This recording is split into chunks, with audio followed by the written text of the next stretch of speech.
Assalamualaikum warahmatullahi wabarakatuh. Bismillahirrahmanirrahim. Bahkan syafaatnya Quran itu bedanya dengan syafaatnya Nabi adalah syafaatul Quran ini menghalau atau menghadang orang biar gak sampai kena azab. Tapi kalau syafaatnya selain Quran itu yang sudah kena azab diambil dari azab itu. Tentu masyhur sekali ya, di antara yang difahami semua ulama bahwa Quran itu bisa mensyafaati ya. Masyhur sekali bahwa Quran itu bisa apa? Mensyafaati. Bahkan syafaatnya Quran itu bedanya dengan syafaatnya Nabi adalah syafaatul Quran ini menghalau atau menghadang orang biar gak sampai kena azab. Tapi kalau syafaatnya selain Quran itu yang sudah kena azab diambil dari azab itu. Nah, dalu niki kula kepengin matur teng jenengan sedanten karena niki lami sekali saya kaji bahwa malaikat, nggih malaikat sinten mawon itu juga kena konstitusi aturan fikih. Jadi kalau kita sebagai manusia wajib menghormati orang hafal Quran, enggak boleh nyadui wong hafal Quran, enggak boleh ngidoni wong hafal Quran, maka malaikat juga kena aturan yang sama. Karena dia, malaikat ini termasuk makhluk yang mukallaf, makhluk yang kena tatanan Allah Subhanahu wa taala. Sehingga Rasulullah sallallahu alaihi wasallam dawuh surat Tabarok disebut Al-Munjiyah, Al-Waqiyah. Surat yang bisa menyelamatkan yang hafal dari siksa kubur.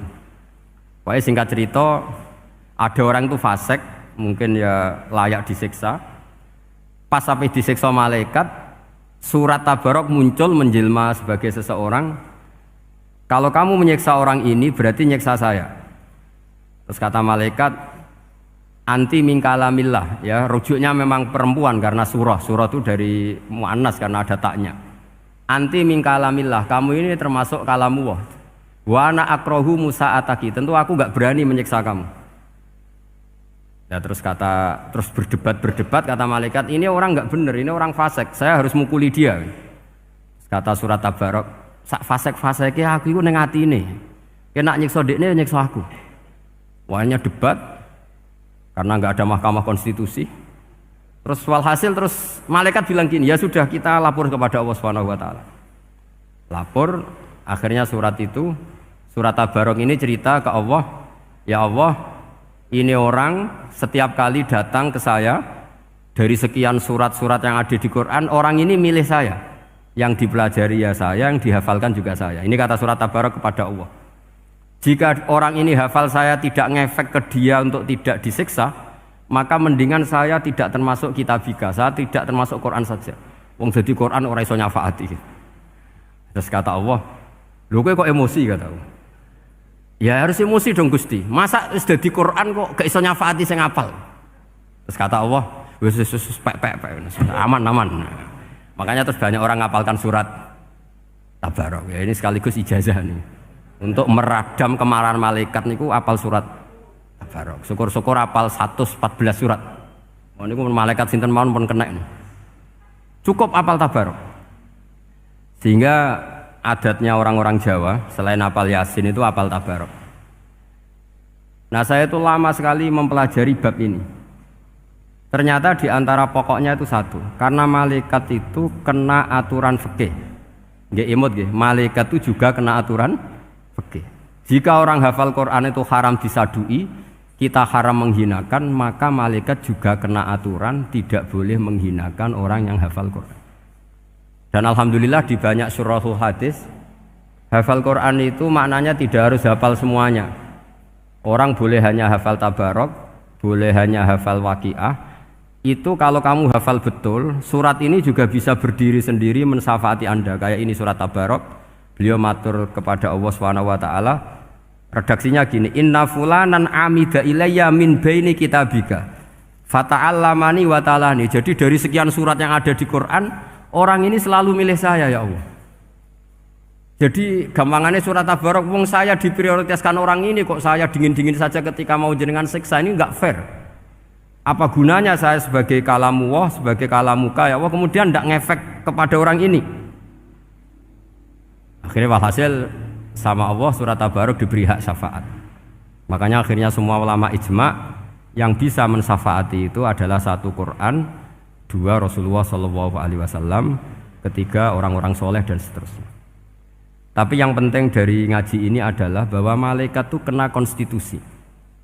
Makanya saya punya ijazah untuk jenengan. Malaikat itu bisa diteror, sampean tenang saja. Malaikat itu bisa diteror, bisa dibully. Masyhur itu di cerita Nurul Dhulam, karangannya Senawawi. Sayyidina Ali yang mbahnya Habib Ali ini, Sayyidina Ali bin Abi Thalib. Ya, jadi Rasulullah kita tahu punya menantu yang top alim alamah namanya Sayyidina Ali. Sayyidina Ali ku yang menuso. Jadi dekne ku iseng kepengin roh Umar ku wedi.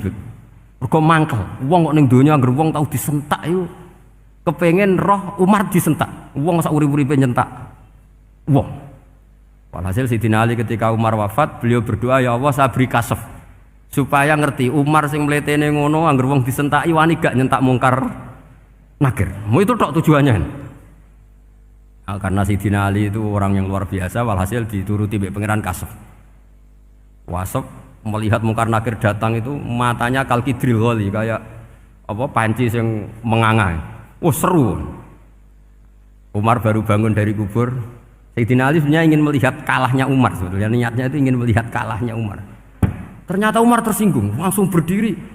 Hei malaikat, kamu itu harus punya akhlak. Kamu tahu saya siapa? Saya ini temannya kekasihnya Allah. Yang diandalkan temannya bukan dia. Jadi bolehlah neror malaikat itu boleh. Kamu tahu saya ini siapa? Saya ini temannya kekasihnya Tuhan, kekasihnya Allah. Ya ke sapa? Kancane Nabi Muhammad. Itu panik mungkar nakir. Panik terus matur Allah, ya Allah ini ada orang yang saya teror malah saya diteror. Siapa dia? Umar, temannya kekasihmu. Kata Allah, yo kowe iku yo sing di akhlak sithik, mosok ambek kancane Nabi gitu. Semenjak itu terus sopan jawab mungkar nakir. Tapi Sayyidina Ali gagal ngelihat Umar kalah. Padahal cita-citanya kepengin Umar sekali-kali kalah. Jadi ada sekian cara untuk apa ya, kalau dibahasakan untuk meredam malaikat. Masyhur ada ulama alim alamah pekerjaannya mengajar tauhid. Ngajar tauhid lah, mungkin tauhid primbon sampai tauhid apa. Ketika meninggal sama malaikat masih ditanya marbuka manabuka dan seterusnya. Imam Malik datang, "Hei malaikat, ini guru tauhid, saurip-uripe mulang tauhid, kowe ora tau mulang kok takok sing tukang mulang. Sing sopan." Ya sudah enggak usah tanya.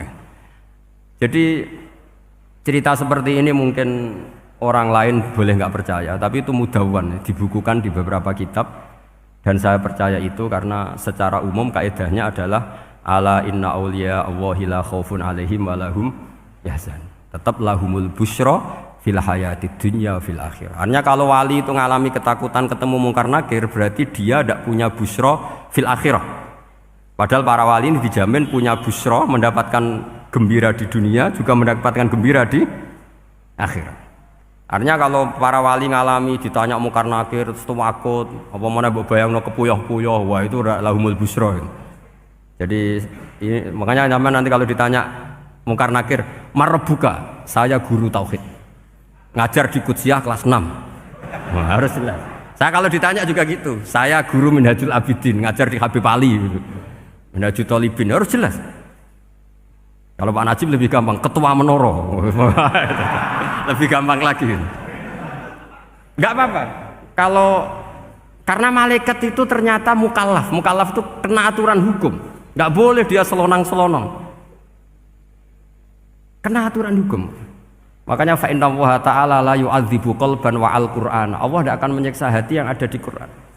Kalau orang hafal Quran sampai mati, artinya dia membawa Quran. Dan artinya apa? Malaikat kena aturan tidak boleh melecehkan orang yang membawa Al-Quran. Jika surat Tabarak enggak terima, ini orang ini hafal saya. Kalau kamu mukulin dia kena saya. Tapi ini orang fasik. Tapi saya di situ. Kalau mukuli dia kena saya. Akhirnya kompromi terus konsultasi bi Allah. Akhirnya dibenarkan surat Tabarak. Ya, terus ini sudah clear ya, lolos ya, mungkar nakir lolos. Baru kayak surat napa? Tabarak. Mungkin-mungkin buatan dites malih, nak dites malih ndredeg keliru ribet. Tapi saya percaya itu ya. Saya tidak bisa membayangkan ya. Ketika Quran disifati Rasulullah Shallallahu Alaihi Wasallam bahwa Quran itu syafa', memberi syafaat, kemudian itu tidak ngefek. Saya itu keberatan sekali. Begitu juga apalagi ya Misalnya Rasulullah disifati aqrabin nas, ahabbin nas ilallah, kemudian tidak ngefek bisa memberi syafaat. Itu tidak fair. Pasti orang-orang dekatnya Allah ini bisa memberi apa? Syafaat. Karena status kedekatannya Rasulullah SAW diantaranya adalah hak memberi apa? Syafaat. Karena malaikat yang semuanya itu kena konstitusi. Saya punya kitab syarahnya Bukhari, banyak saya punya. Itu diantaranya riwayat dari Ahlul Bait, dari Sayyid Ali Zainal Abidin, Anil Husain, an Abihi, an Rasulillah Sallallahu Alaihi Wasallam. Itu riwayatnya adalah ketika nanti di mahsyar itu, ya tidak usah kamu bayangkan ya, karena ini bila kaifin walan hisorin, itu Nabi diantara Jibril dan Allah. Kemudian tentu yang akan masuk surga itu orang-orang yang sudah jelas surganya, kayak para nabi, para wali, para habaib, para orang-orang pilihan, itu jelas surganya. Tapi apa yang terjadi? Allah itu, ya tentu Allah zat yang maha tahu, sudah sangat tahu. Itu nabi usulnya itu hanya satu, ai Rabbi. Saya masih hafal teksnya, memang tak hafalkan karena ini tak mau tak pakai senjata untuk ketemu para malaikat. Bukan ya Rabbi, kalimatnya ai Rabbi. Ai Rabbi ibaduka abaduka fi atrofil ardi. Lho Gusti, yang nyembah jenengan bukan hanya orang kudus tok, bukan orang menoro tok, bukan madrasah-madrasah elit tok, bukan sekolah-sekolah anggulun tok. Banyak orang yang di tengah hutan juga nyembah jenengan, banyak orang yang kerja di Korea juga nyembah jenengan, banyak orang dengan segala kemiskinannya juga nyembah jenengan. Tidak hanya orang-orang mainstream ini yang nyembah jenengan. Akhirnya Allah ini terus nyari orang-orang yang enggak jelas alamatnya, enggak jelas statusnya, tapi di hatinya hanya masih nyembah Allah Subhanahu wa Ta'ala. Ini termasuk berkah dari rahmatnya Rasulullah Sallallahu Alaihi Wasallam. Jadi nanti yang jelas ya tentu akan dapat surga karena posisinya jelas. Yang enggak jelas diusulkan sama Rasulullah, ai Rabbi ibaduka abaduka fi atrofil ardi. Itu luar biasa. Saya pernah ke Korea itu haru karena di sana ya ada yasinan, ada dibaan. Padahal kerja di negara ateis. Itu kalau mereka sholat, itu nyuri-nyuri waktu makan sholatnya itu di kamar mandi. Ya jangan bayangkan kamar mandinya kayak di sini yang sempit juga. Kamar mandi di kota-kota itu kan mungkin lebih bagus dibanding kamar tidur jenengan. Kayak di hotel-hotel itu kan kalau santri so ngantuk. Saking mewahnya, jadi bisa kadang ada yang tanya, mosok Gus kamar mandi nek gue sholat mau cuwilik. Iwak kamar mandimu ini kamar mandi. Ya sering udah tanya saya itu sholatnya sah apa enggak? Sah, semuanya gitu tak jawab sah terus. Dan itu yang nanti diusulkan Rasulullah Shallallahu Alaihi Wasallam, ai Rabbi ibaduka abaduka fi atrofil ardi. Di luar orang-orang yang mainstream itu ya Allah, banyak orang yang menyembah jenengan. Saya tuh pernah nangis ketika di Bandara Jakarta ketemu orang wireng, serai melarat, jelas melarat, wireng. Ini aku ketemu saya cium tangan, Gus saya ini itu habis dari Selandia Baru, kerjanya dia itu ikut apa mancing gitu, mancing ikan tuna di Selandia. Kalau saya di tengah laut itu sampai 2 bulan. Hiburan saya itu hanya ngaji jenengan lewat YouTube. Coba orang di tengah laut ngaji. Wah, aku seneng pojok bumi. Jadi ini umat Rasulullah Shallallahu Alaihi Wasallam. Makanya kalau suwon jenengan yakin saja terhadap syafaatnya Quran, karena semua malaikat itu kena aturan. Di antara aturannya adalah tidak boleh menyiksa orang yang di hatinya ada Al-Quran. Fa inna Allaha ta'ala la yu'adzibu qalban wa al-Qur'ana, karena Allah tidak akan menyiksa hati yang ada di Quran, yang ada Qurannya. Sehingga memiliki jelas gini riwayat saking Ibnu Katsir, supaya kula percaya. Apalagi ini didawuhkan Rasulullah Sallallahu Alaihi Wasallam bahwa surat Tabarok adalah disebut munjiyah, penyelamat, juga disebut wakiyah, penjaga.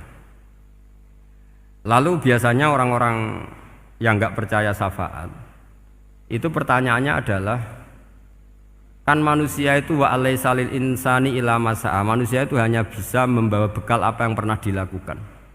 Itu dijawab oleh ulama-ulama kita ahli sunnah wal jamaah.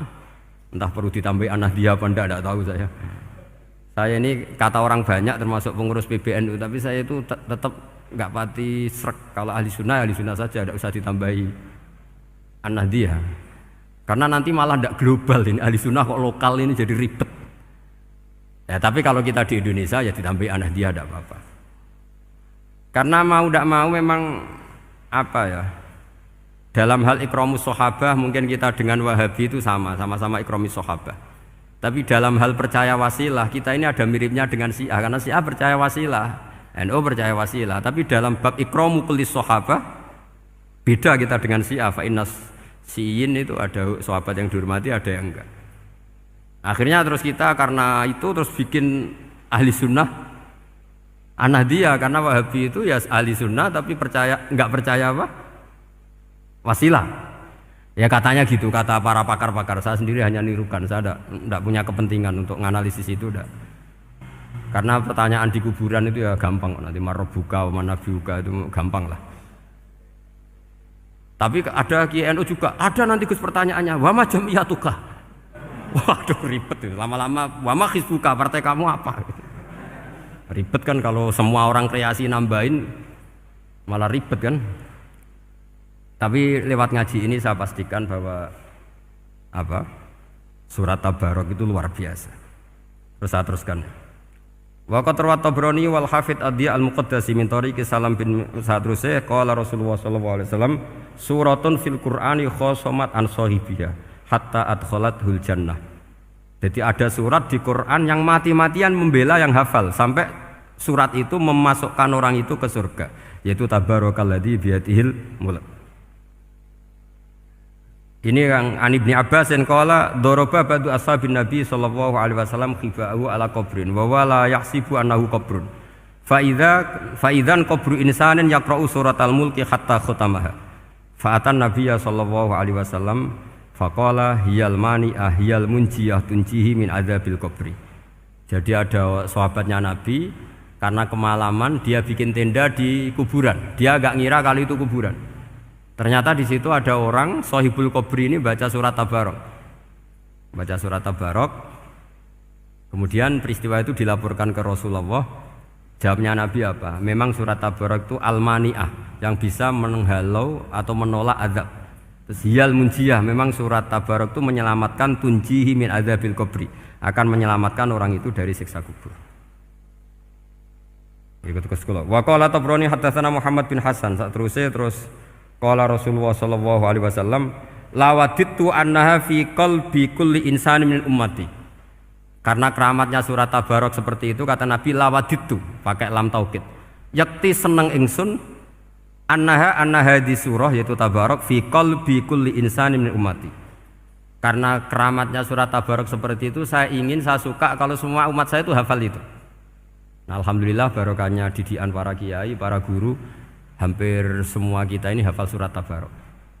Daripada yang kampanye harus hafal Quran semua, ya sudahlah, ini al-maisur la yasqutubil ma'sur atau ma la yudraku kulluh la yudraku kulluh. Jadi saya itu punya santri orang Sulawesi. Itu dulu guru gitar. Santri di Jogja, dia dulu sekolah kesenian di Jogja terus jadi guru gitar. Saya ini kan kiai fikih. Saya mazhabnya sama dengan Pak Najib, termasuk ngaramkan gitar saya ini. Mau tak haramkan kok ora gelem ngaji malah ribet, tak halal ngomong gitar kok tak halal. Semeneng ae. Semeneng ae. Saya niru Mbah Mun, nek gak ono jawabane semeneng gak. Ya takok kadang, Gus, main gitar hukumnya piye? Kurang pegawean tak jawab. Halal tak haram, Gus? Kurang pegawean sejelas. Halal haram tak kok ribet. Tapi yang unik dari itu apa? Tiap tahun Beb itu datang ke saya setor surat Tabarok. Kadang ya setor 5 ayat, 20 ayat, sampai khatam. Naik pesawat dari Sulawesi. Gara-gara ngaji saya sudahlah Gus, sementing aman.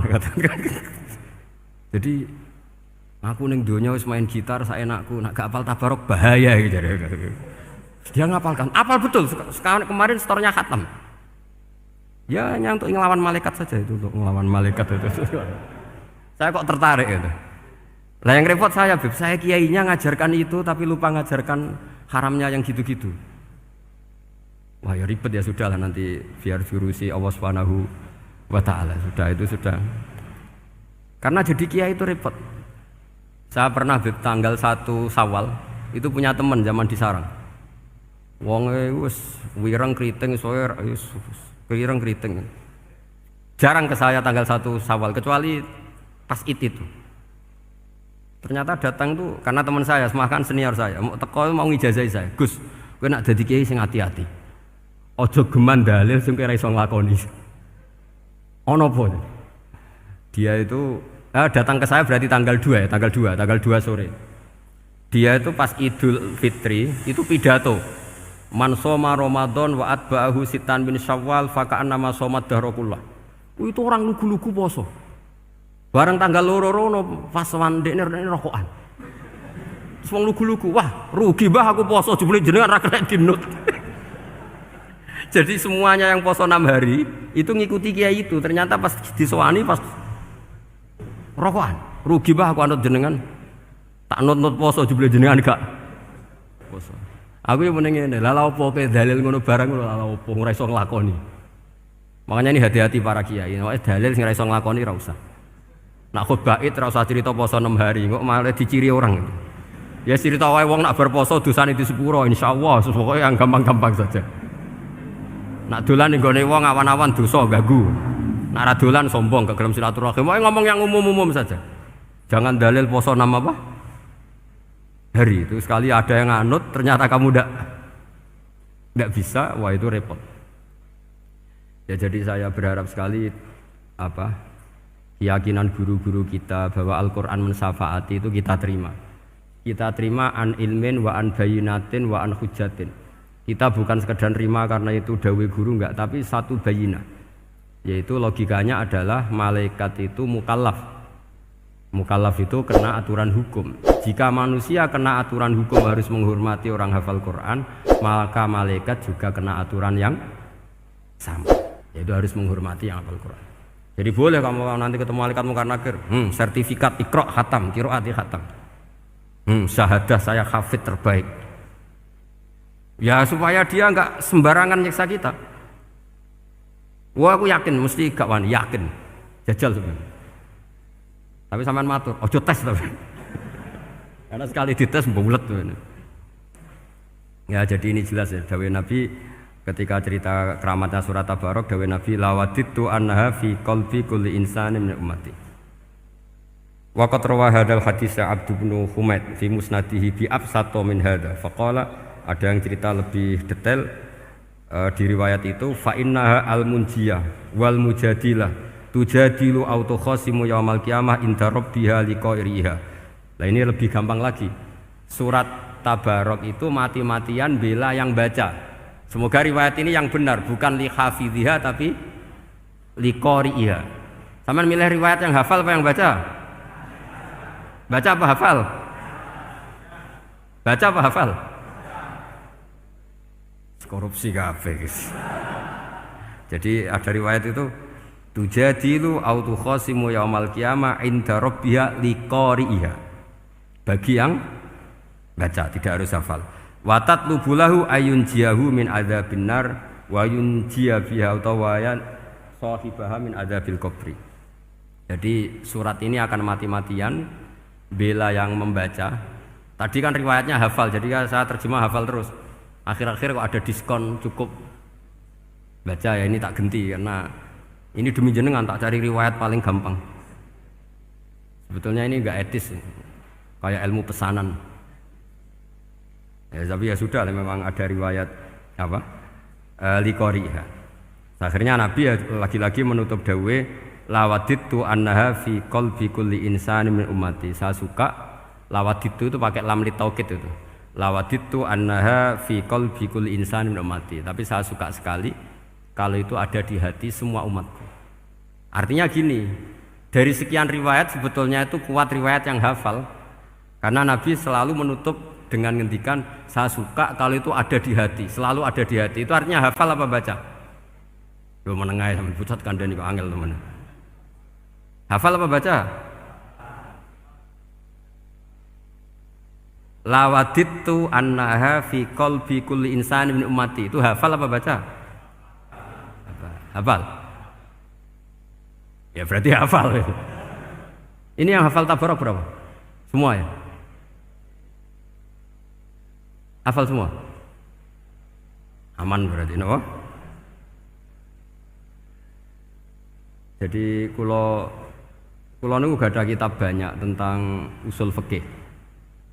Sebetulnya kepentingan saya itu bukan masalah usul fikihnya, tapi kepentingan bahwa konstitusi ilmu, saya ulang lagi konstitusi ilmu yang difahami ulama ummati Rasulullah sallallahu alaihi wasallam itu ternyata fa innallaha ta'ala bahabihim al malaikah. Allah itu bangga sekali dengan para malaikat.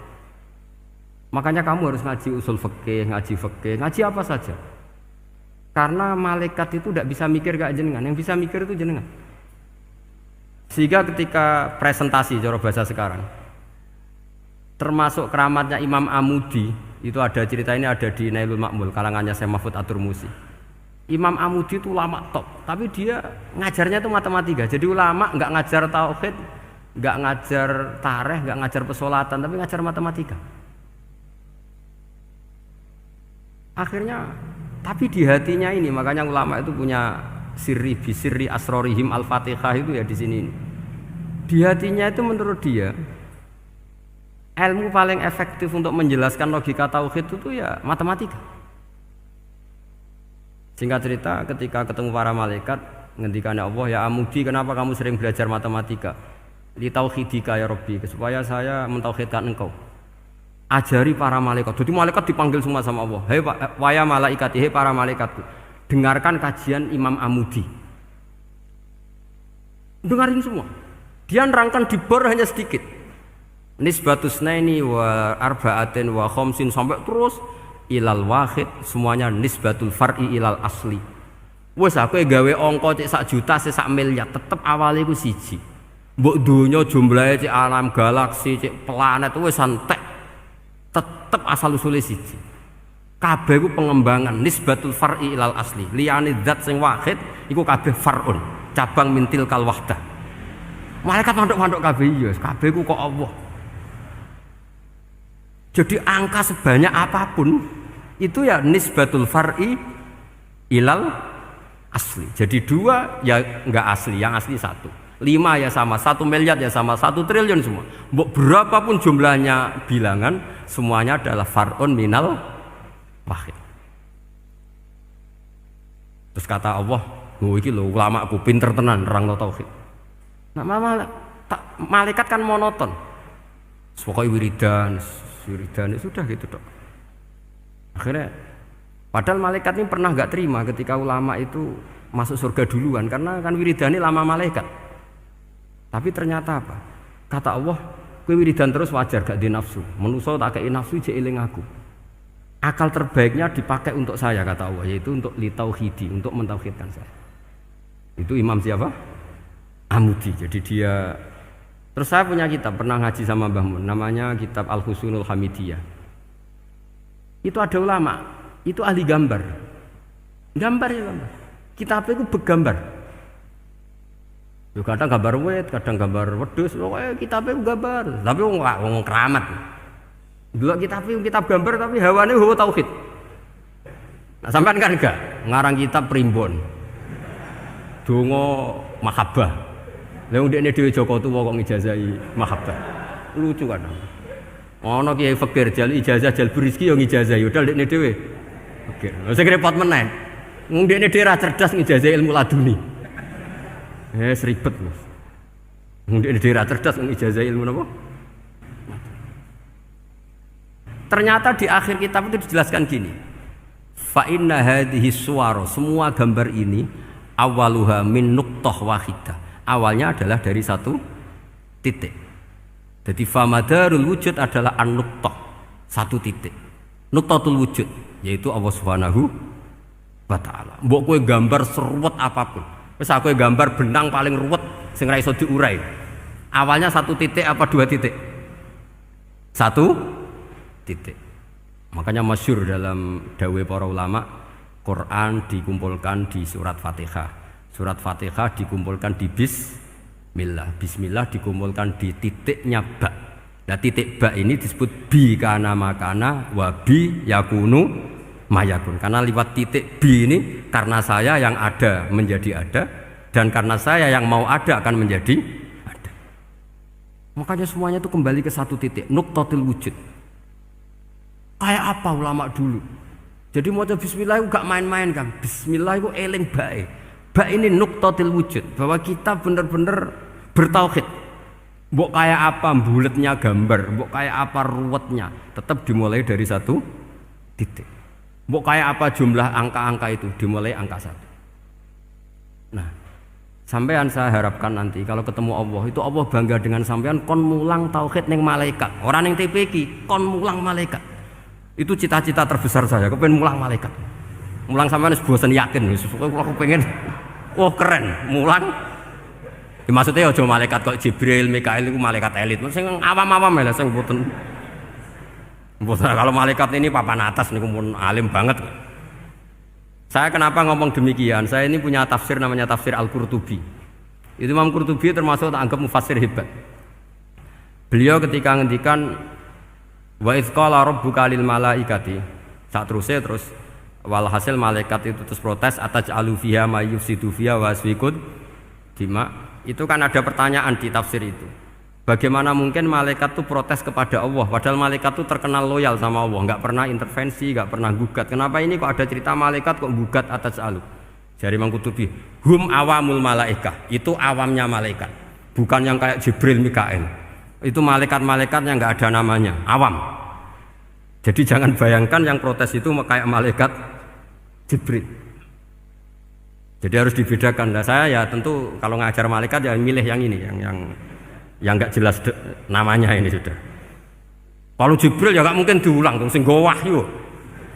Apa alam Quran sepiro? Aku sing nggawa Quran ribet kan malah. Lah nek Israil mbok ulang tersinggung dipletet lah tuntas malah ribet. Mikael mbok ulang tersinggung kira di donasi bagian duit dan bagian rezeki. Ribet. Wis mulang malaikat sing awam. Saya itu termasuk hilang iskal saya, janggal saya karena tafsir Qurtubi. Dulu saya itu iskal. Mau malaikat kok ngevaluasi kebijakan Allah itu artinya kan gini. Ya Allah, engkau mengangkat Adam sebagai khalifah. Padahal potensi Adam itu adalah ifsad. Ya, ataj'alu fiha may yufsidu fiha wa yasfikud dima. Kata malaikat, wa nahnu nusabbihu bihamdika nuqaddis. Itu kan paradok, kalimat yang paradok. Paradoknya begini, ya Allah tolong evaluasi engkau ngangkat Adam sebagai khalifah.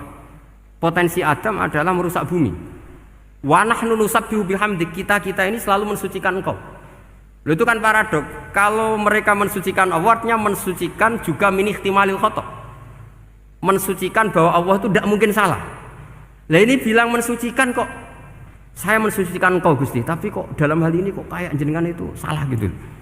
Wong karwan Adam kok mbok angkat. Makanya Allah duka. Wong kowe ku jare maca tasbih kok ngevaluasi. Ya kan maknanya mentasbihkan Allah apa? Mensucikan dari semua kesalahan, kekurangan. Nah, ini bilang baca tasbih kok nganggep Allah itu perlu dievaluasi kebijakannya. Tolong pikir ulang Gusti. Mungkin jenengan kurang detail kan kayak gitu. Akhirnya Allah tersinggung. Masyhur itu di tafsir-tafsir. Meskipun tafsir itu sebagian Israiliyat, yang keterusan itu rodok Israiliyat, tapi cara kula rodok setuju, Israiliyat sing rodok-rodok gitu. Itu kan masyhur itu. Akhirnya, lah apa alasannya Adam kok salah? Bani Adam tentu akhirnya Adam ini kemudian terganti ke Bani Adam. Dan itu jadi perdebatan ahli tafsir. Apakah domir itu harus kembali ke asal? Apa boleh ke pengembangannya? Misalnya Adam itu kan di situ disebut ataj'alu fiha may yufsidu fiha wa yasfikud dima. Padahal Adam yang nabi ini enggak pernah yusfikud dima. Enggak pernah yufsid fil ardi, juga enggak pernah wa yasfikud dima. Ya, saya ulang lagi, Adam yang nabi itu kan enggak pernah ngalami ataj'alu fiha may yufsidu fiha wa yasfikud dima. Berarti Adam ini nanti yang nakal, yang sampai senang pertemuan darah itu Adamnya apa anaknya? Anaknya kan? Itu jadi perdebatan ahli tafsir. Walhasil singkat cerita, malaikat ini tidak salah. Nyatanya kita tahu kan perang di Irak, di Syria, perang zaman Belanda, Bani Adam itu senang safkud dima. Tapi ternyata malaikat ini ditegur sama Allah. Yus piye-piye manusa iku salah iku duwe nafsu. Kowe bener mergo ora tak kei nafsu. Masyhur terus dicerita Israiliyat itu ada malaikat, nggih jajal Gusti. Dua ajal tenan dikei nafsu, medun ketemu wong adus langsung merkosa. Gawe anan sih, ora kenalan sih. Terus dari Allah, wah lumayan menuso, ana mukadimah iku awur-awuran ae. Walhasil terus malaikat api terbang nggak bisa. Ini kata cerita Israiliyat, kamu harus menentang cerita ini. Tapi saya setuju. Singkat cerita, pertanyaannya adalah, mungkinkah malaikat melakukan kesalahan? Padahal termasuk salah adalah protes kepada Allah Subhanahu wa ta'ala. Itu dijawab oleh Imam Qurtubi, hum awamul malaikah. Itu awamul malaikat. Jadi kita harus membedakan malaikat yang papan atas, yang ashos. Kalau dalam tafsir modern disebut malaikat sing ashos, kayak Jibril, Mikail. Ada malaikat awam. Nah, yang awam ini ya biasa, yang bilang qalu ataj'alu fiha ma yufsidu fiha wa yasfikut dima wa nahnu nusabbihu bihamdika nuqaddisu lak. Itu kan paradok. Paradoknya ya Allah, engkau mengangkat Adam jadi khalifah itu kayaknya salah. Harusnya kan ngangkat kita, karena kita ini yang selalu mensucikan engkau. Loh, mensucikan Allah, kok nganggep Allah mungkin salah dalam bikin keputusan. Makanya hati-hati kalau baca tasbih. Kalau baca tasbih, kalau Allah Maha Suci, ya sudah suci dari segala kesalahan, kekurangan. Jika wiridannya Rasulullah yang diajarkan kita, subhanallah bihamdi adada khalqi wa ridha nafsi wa zinata arsy midada kalimati. Jangan subhanallah pakai versi kamu. Allah Maha Suci. Ternyata kamu punya khayalan tentang Allah. Nah, kalau khayalan kamu salah, berarti mendudukkan Allah tidak sesuai sifatnya Allah. Makanya ahli tauhid terus punya satu pakem ilmu yang namanya ma khatara bi balika fa wa bi khilafi dzalik. Apa yang ada di hatimu bahwa Allah seperti ini, hakikatnya Allah tidak akan seperti itu, karena Allah mukhalafatul lil hawadits. Karena ini masalah-masalah sensitif. Dan itu yang salah, saya ulang lagi, awamul malaikah. Kata Imam Qurtubi siapa? Awamul malaikah. Ya saya teruskan. Jadi kula suwun seperti keinginannya Rasulullah sallallahu alaihi wasallam. Terus niki terakhir, anna Rasulullah sallallahu alaihi wasallam kana la yanamu hatta yaqra'a alif lam mim tanzil wa tabarakalladzi biyadil mulku wa qala las antawuf yufaddilani kulla suratin fil Qur'an bisab'ina hasanatan. Jadi di antara kelebihannya surat Tabarok adalah mengungguli umumnya surat dengan kelas 70 kali derajat. Jadi keunggulannya surat Tabarok itu bisab'ina darajah di bawah surat-surat yang lain. Sudah, ini surat Tabarok agak panjang. Tapi alhamdulillah dari semua itu surat Tabarok itu kalah mbek qul huwallahu ahad. Jadi ini nikmat terbesar kita, karena nggak perlu tabarok, saiki porsi ini diturunkan jadi apa? Kulhu. Makanya banyak tarawih main apa? Kulhu. Itu bukan cari cepet, itu dalile musalsal ila Rasulillah sallallahu alaihi wasallam. Jadi ada sahabat itu kalau ngimami main kulhu. Di Indonesia masih mendingan kulhunya rakaat kedua ya. Itu enggak, sahabat ini rakaat pertama ya kulhu, kedua ya kulhu. Masih mendingan di Indonesia dipakai selingan rakaat kedua. Singkat cerita, sahabat yang makmum ini lama-lama mangkel, matur, ya Rasulullah, ini orang yang kau pasrai jadi imam itu sering main kulhu. Akhirnya Nabi memanggil, ya fulan, kenapa kamu suka baca kulhu? Li'annaha sifatur rahman, karena dalam surat kulhu itu semuanya menerangkan sifatnya Allah Ta'ala. Maka saya suka itu. Nabi saat itu juga dapat wahyu, ya Muhammad, kasih tahu orang itu, inni uhibbu, saya suka dia karena dia suka kulhu. Wah, itu aja hafalkan itu. Jadi itu riwayat yang lebih menggembirakan itu. Jadi enggak usah tabarok, cukup apa? Kulhu. Dan itu lebih mutawatir. Makanya dalam legenda dunia kiai itu kan ini ada cucunya Sayyidina Ali. Itu siapa yang bisa khatam Quran sekian menit, yang menang Sayyidina Ali ya, karena baca kulhu sampai 3 kali, yang dianggap takdilul Quran, sudah sama dengan baca Quran. Jadi ini ijazah terakhir, ini jadi porsinya tambah turun. Saya itu suka, saya itu punya banyak penggemar lah di Jogja, di Jakarta. Memang agama ini harus mudah. Saya itu kalau baca kulhu itu sampai nangis. Nangis saya bukan karena faham atau haru, itu enggak. Sebaik itu Allah. Masa gara-gara hafal kulhu, main kulhu dicintainya. Ya karena memang Allah itu benar-benar zat yang baik. Makanya saya punya teman itu kurang ajarnya Masya Allah. Kalau tes ditanya rukun Islam berapa, nawakidul wudhu berapa, muftitatus sholat berapa, semuanya dijawab la ilaha illallah. Terakhir ditulis kafir Pak sama anak nyalano iki. Nyalano la ilaha illallah kafir apa ndak? Gurune bingung kan akhir. Di ek iku la ilaha illallah kok di ek. Akhirnya bocah diceluk, "Cung maksudem piye? Mun sampean wani ngeek Pak, kafir Pak." Akhirnya sugahno ribet-ribet. Pertanyaan apa tuh? Ma mubtilatus sholat la ilaha illallah. Nah gitu wudu ya. Tapi jangan tiru loh. Lah gurune apa ngeek gak wani, kafir. Siapa yang berani ngeek la ilaha illallah? Ya ana meneh sing mboweli. Angin belinge itu disurati wong tuane. Kalau nu mondok sarang era kuno, jadi ijek lugu wong. Surati wong tuane, kowe gak susah, wong tuamu disurati. Tenang ya Gus, bapakku buta huruf. Jadi wis disurati, gak ngefek wong bapaknya buta huruf. Nah, di Islam, saya ulang lagi di Islam. Dengan tanda kutip kesalahan-kesalahan kecil gini ku zaman Nabi. Sahabatnya Nabi, iku kabeh iku dadi berkah. Makanya enggak ada ilmu sebarokah kayak zaman Nabi. Wong goblok wae dadi berkah. Sampai Nabi ngendikan aksaru ahlil jannah al-bulu, akeh-akeh penduduk swarga iku wong goblok. Mergo wong goblok iku piye? Apa dimangkeli iku ya gaweane pangeran. Nabi itu pernah disomasi wong goblok. Itu ya piye? Nabi kan cerita kiamat tuh gini. Yang kemarin nggak jadi itu. Kiamat di Indonesia kan berapa kali ya? 999 terus 2000 berapa? 12 terus Jumat apa kan sering mau ada kiamat itu.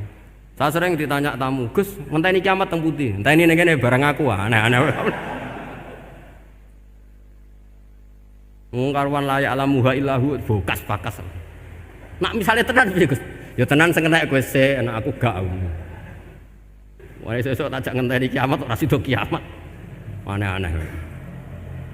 Saya ulang lagi. Ketika Nabi cerita dasarnya kiamat itu sahabat itu enggak mikir. Padahal mereka orang-orang pinter. Si mikir wong desa, Mas. Ya Rasulullah mata sa'ah. Engkau itu cerita kiamat terus tapi enggak jelas tanggalnya. Lalu itu kapan? Wah, kaget sahabat. Oh, pinter juga. Kalau cerita itu ada tanggalnya dong. Ini kan cerita terus tapi enggak jelas tanggalnya. Apa diamuk wong desa? Ora diamuk mangkelno. Nabi meneruskan tentang ahwalil kiamah, masih nerangkan ahwalil kiamah. Dibaleni lagi. Ya Rasulullah mata sa'ah. Lalu kiamat itu kapan? Ini kalau ijazai, jadi bodoh tapi untuk ridhanya Allah Ta'ala pun. Kalau lah kadang dari pinter gue nyesal. Ribet. Dikongkonan dikongkon Pak Najib barang ini akhirnya gara-gara pinter.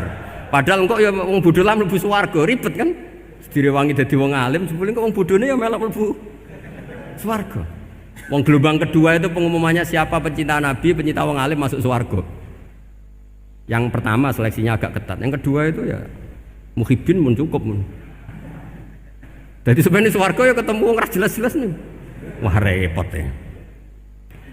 Akhirnya ketika Nabi gak jawab, sahabat itu banyak yang analisis kariha maqala, lam yasma, ada yang bilang lam yasma, memang Nabi tidak dengar.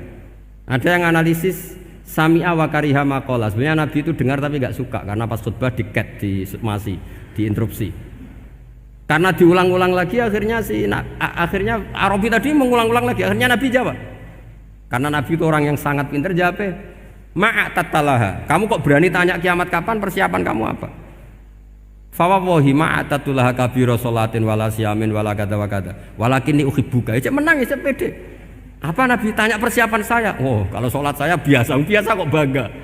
Wes wong desa biasa kok. Fawawahi ma'atatulaha kabira sholatin, saya sholatnya biasa, puasa biasa. Maksudnya sing wajib-wajib tok lah, ndak aneh-aneh. Tapi walakin ni uhibbuka, tapi saya ini mencintai engkau. Apa jawabannya Nabi? Almar'u ma'aman ahabba. Dan itu melegenda seluruh dunia, baru kayak Bedui. Jadi semua orang yang hafal hadis almar'u ma'aman ahabba atau anta ma'aman ahbabta itu barokatu hadal badui, karena berkahnya orang Bedui. Dan hadis itu mutawatir karena dikatakan Nabi ketika khutbah, orangnya banyak yang hadir banyak. barokahnya wong Bedui, gak di sopan santun. Mukjizatnya Nabi seringnya gara-gara wong Bedui. Nabi khutbah, wis khutbah cerita akhirat, cerita kebaikan.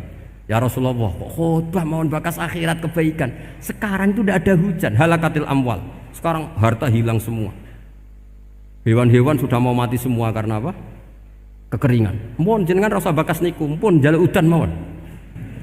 Nabi langsung Allahumma wah langsung udan tuwres. Nak jari ulama lah, Nabi berodok gelos putih udan seminggu nganti akhirnya sapi ini aku gak mati krono kehausan tapi kelentir. Parani nih Nabi, ini orang ngerasa salah paren. Ya Rasulullah, wong kula njuk donga udan ben ra mati, saiki mati tenggelam.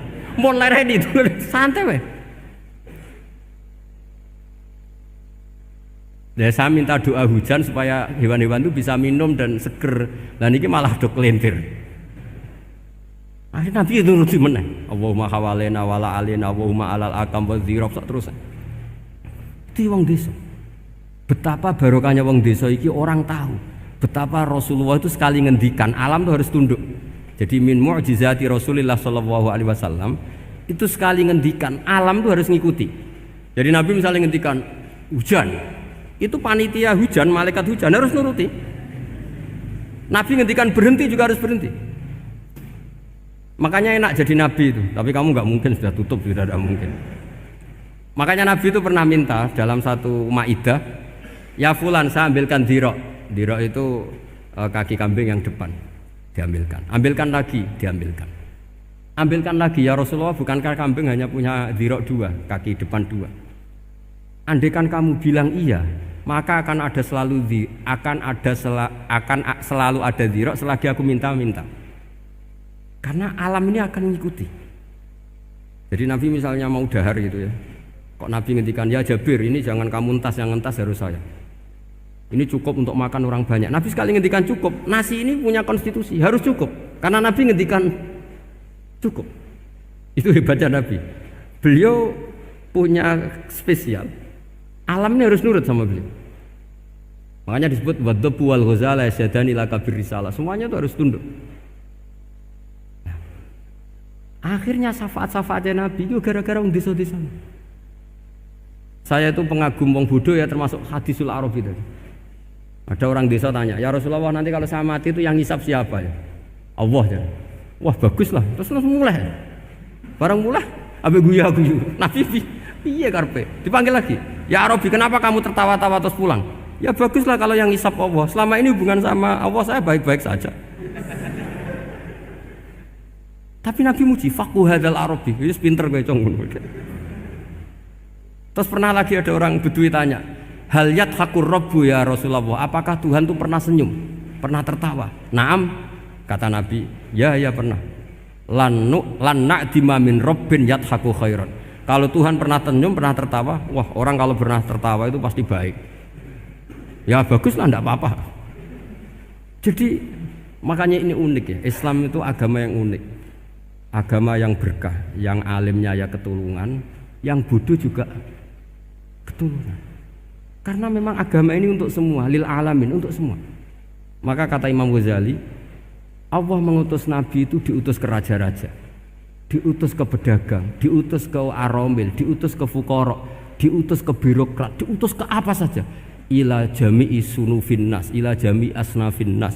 Bahwa semua yang mengapresiasi kenabiannya Nabi itu mulai raja, pedagang, PNS, birokrat, orang miskin, orang apa saja mengapresiasi dakwahnya Rasulullah Shallallahu Alaihi Wasallam. Ini balik malik. Jadi kalau sampean memahami Quran itu bisa. Buktinya tiang kafir yang berdua itu sering Islam mergo ngrungokno wacanan Quran, termasuk Sayyidina Umar bin Khattab. Masyhur kang tenggene Mekah loh, ketika Nabi baca Quran di depan umum itu orang kafir pun mau iman. Masyhur itu ketika Nabi duka itu karena mau sholat dihalang-halangi teng Ka'bah. Nggih, terus Nabi maca Hamim tanzilum minar rahmanir rahim, kitabun fussilat ayatu Qur'anan Arabiyya liqaumi ya'lamun basyira wa nadhiru. Itu Abu Jahal, Walid, Utbah bin Saibah, Rabi'ah semuanya mendengarkan. Wah, Muhammad itu hebat. Itu tertegun semua mendengarkan Quran ini. Bareng mulai ayat ini mereka kaget. Fa in a'radu fakul anzartukum sa'iqatam mithla sa'iqati 'adiw wa samud. Fa in a'radu, kalau mereka menolak Quran, fakul anzartukum, maka peringatkan Muhammad kepada mereka, anzartukum sa'iqatam mithla sa'iqati 'adiw wa samud. Mereka akan mengalami halilintar yang menyiksa mereka sebagaimana siksaan pada kaum Ad dan Samud. Niku Walid bin Mughirah, orang-orang Bani Quraisy. Langsung mulutnya Nabi lu ditutup ambek lesan, ditutup sebagai bentuk hormat. Unas itu kayak Muhammad bin Rahim. Kufa anna ya Muhammad. Mat aku elek-elek ngene jek dulurem padha-padha wong Quraisy. Macam Quran aja mbok terus. Mergo ngerti bacaan Muhammad ini akan direaksi oleh langit dan akan menjadi sa'iqatam misla sa'iqati 'adiw wasam. Mereka paham kalau ini enggak main-main.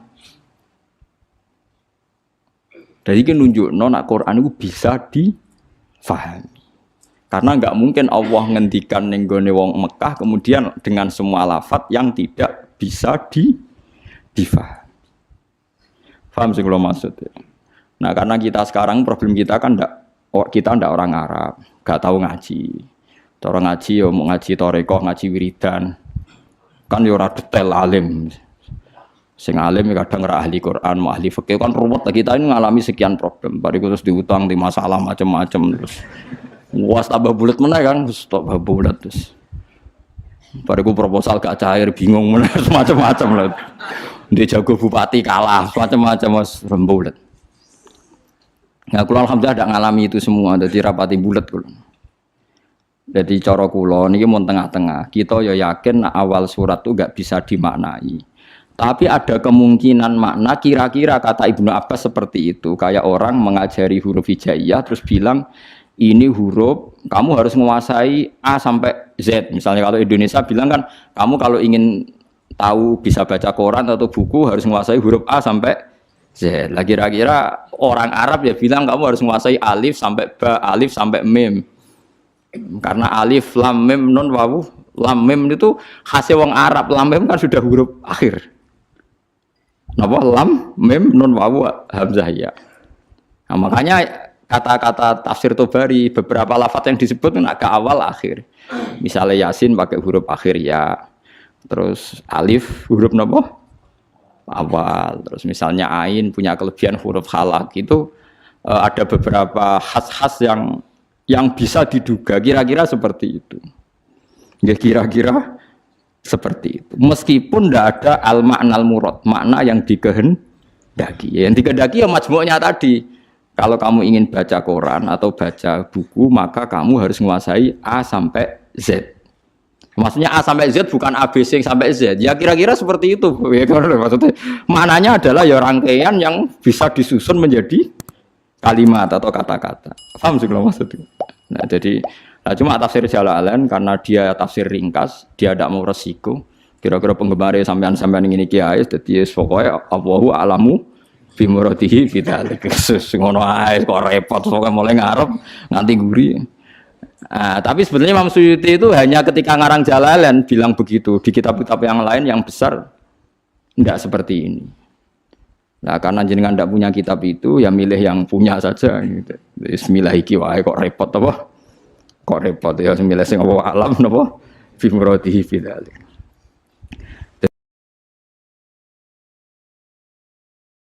Jadi paham gitu. Terus niki peringatan ke jenengan kula, terus Quran itu bisa dijelaskan. Lan ngantos sak mangke niku tiang-tiang kafir sekalipun mboten saged Kang. Seperti kemarin saya melihat berita-berita di Inggris di Vatikan seperti itu. Barokah Quran bahasa Arab niku sudah luar biasa. Makanya kata pakar-pakar dunia sekarang kan banyak pakar-pakar yang pinter bahasa Inggris yang ngajar S3 di Belanda, di McGill, di Kanada. Itu sekarang tuh paling bangga kan. Quran ijek bahasa Arab paling bangga. Karena misalnya nyari manuskrip atau yang asli dari teks Injil yang bahasa Ibrani sudah kesulitan. Injil tertua ditemukan tuh 400 tahun Masehi. Padahal Yesus itu 2000 tahun yang lalu.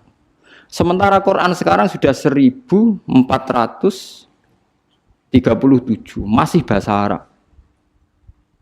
Jadi gampangane cara nerangno Quran iku gampang. Muhammad wong Arab, kalamu wae bahasa Arab.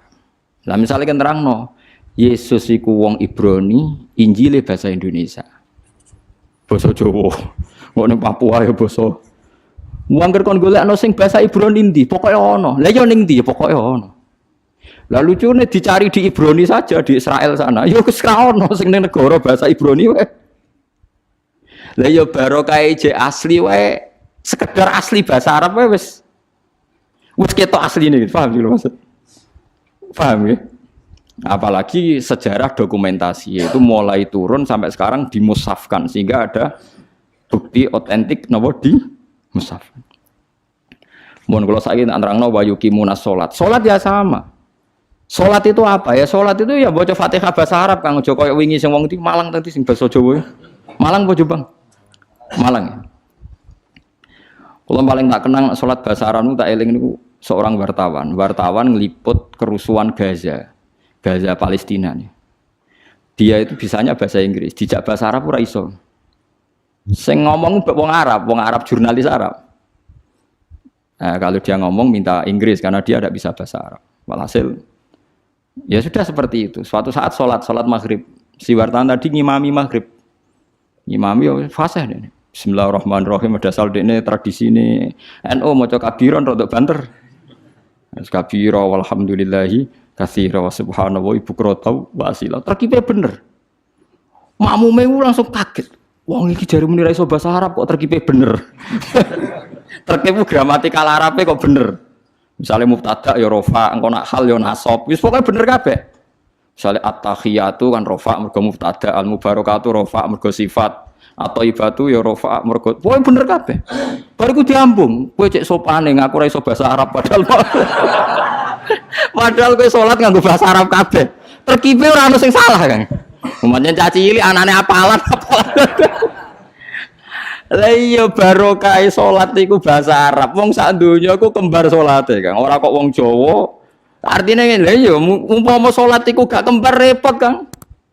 Sampai nak salat ning Palestina atau ning Arab dianggap wong umek-umek numpak mantra, Kang. Oh iya disterilno mbek wong Wahabi cara salat basa Jawa, salat kok maca mantra. Tapi barokah salatku bahasa Arab, wong Jawa sing ra paham lah ya muni alhamdulillahirabbil alamin arrahmanir. Meskipun kadang salah tempat nangise, gak masalah kan. Lah kan ra roh artine, pas fabasyirhu bimaghfirati wa ajrin karim no nangis waduh. Wong Arabe bingung fabasyirhu kok nangis. Padahal maknane fabasyirhu berilah berita gembira. Terus gak masalah, salah nangis juga masalah. Yang penting kan tetap napa? Bahasa Arab. Ya paling problemnya kan salah nangis wae, misalnya gak pas no posisi nangis iku ora pas. Mulane ora usah nangis Kang, maca Quran ning Arab ngrungokno makmum ora usah nangis. Kadang imame maca ayat tentang berita gembira, mulane tenang ae. Timbang nangis keliru, guyu keliru wis menang ae. Saya sukut salamah supaya menang iku selamat. Ora usah ngambil apa sikap. Apa guyu nang ayat susah, apa susah kok nang ayat bunga wis meneng ae wis. Dadi kula cara kula ijtihad ana Quran kemungkinan napa mau salat kemungkinan basa Jawa bahasa Indonesia itu ngeri sekali. Bagaimanapun kita dengan firqah apapun itu enggak beda dalam hal masalah napa salat. Salat itu sama semua. Sak dunya sami. Paling kadang-kadang wong NU nyoal sudes ra maca bismillah seperti itu. Paling kan debatnya kan debat-debat kecil perkara napa? Perkara napa? Bismillah, kok paling ketua KBI bilang, yo maca tapi ra banter, sing wis mbok pilih oleh jawab terserah. Tapi kalau nanti teng gurine pas iku yo ora krungu padahal nganggo mic. Mulane kula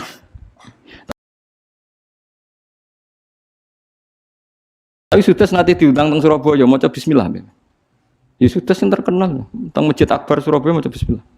Ternyata dia aja takut juga ditanya, lima ada takro bismillahirrahmanirrahim jadi khaufan minal fitnah jadi aku wedi fitnah, wedi juga deh nambah wong Surabaya.